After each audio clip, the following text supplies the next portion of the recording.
సార్వత్రిక ఎన్నికల ప్రచారంలో భాగంగా బలిజ వీధి నందు గంగమ్మ తల్లికి ప్రత్యేక పూజలు నిర్వహించిన అనంతరం మరొకమారు వైఎస్ జగన్మోహన్ రెడ్డి ప్రభుత్వాన్ని ఆశీర్వదించాలని రాజంపేట పార్లమెంట్ సభ్యులుగా పివి మిథున్ రెడ్డిని కోరారు. కోడూరు శాసనసభ అభ్యర్థిగా కోరముట్ల శ్రీనివాసుల్ని వారు ఇరువురు తమను అత్యధిక మెజారిటీతో గెలిపించాలని ఇంటింటికి తిరుగుతూ మన ప్రభుత్వంలో గడిచిన 5 సంవత్సరాల్లో అందించిన సంక్షేమ పథకాలు మరియు జరిగిన అభివృద్ధి కార్యక్రమాల గురించి వివరిస్తూ ఇవి ఇలాగే కొనసాగాలంటే ఒకసారి మనందరి ప్రభుత్వం వైఎస్ఆర్ కాంగ్రెస్ పార్టీని మరలా ఒకసారి అత్యధిక మెజారిటీతో గెలిపించాలని అభ్యర్థిస్తున్న ఇరువురు.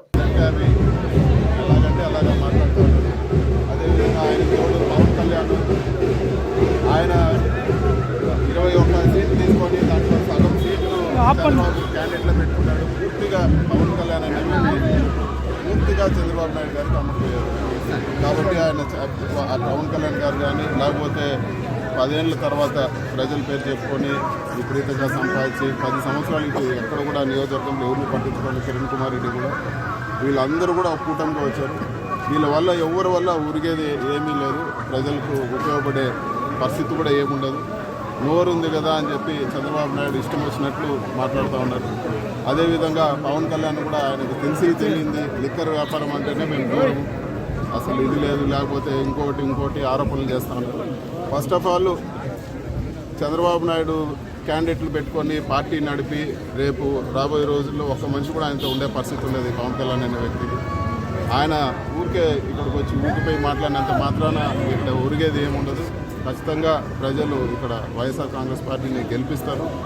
ఈ పవన్ కళ్యాణ్, చంద్రబాబు నాయుడు, కిరణ్ కుమార్ రెడ్డి ఇంకా ఎంతమంది కలిసి వచ్చినా కూడా ప్రజల మనసుల్లో మార్పు రాదని చెప్పి కూడా నేను తెలియజేస్తాను. ఢిల్లీ పార్లమెంట్లో పవన్ కళ్యాణ్ మీరు కలిసినట్టుగా మా నియోజకవర్గం జోలికి వస్తే ఊరుకోమని మీరు చెప్పినట్టుగా అటువంటి పిఠాపురంలో మీకేం పని కూడా నిన్న కొన్ని వ్యాఖ్యలు. అమ్ముడుపోయిన వ్యక్తి పవన్ కళ్యాణ్ నోరు తెరిస్తే అబద్ధాలు మాట్లాడుతున్నారు. పవన్ కళ్యాణ్ నేను ఎక్కడ కలిసింది లేదు. ఆయనే నన్ను పెళ్లిలో కనపడి విష్ చేయడం జరిగింది. దానికి ఏదేదో కలిపి ఈరోజు మాట్లాడుతూ ఉన్నారు.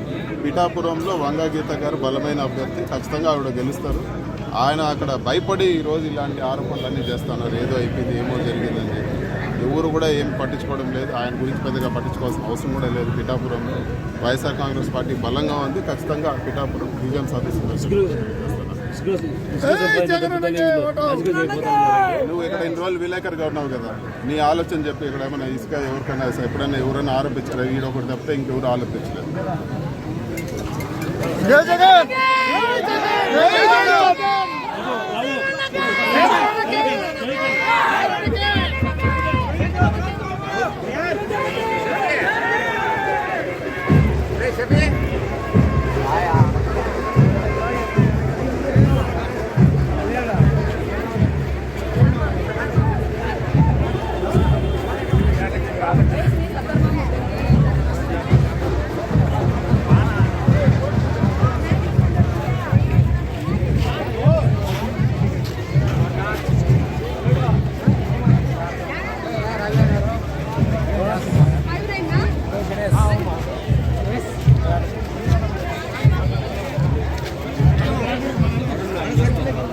Baba.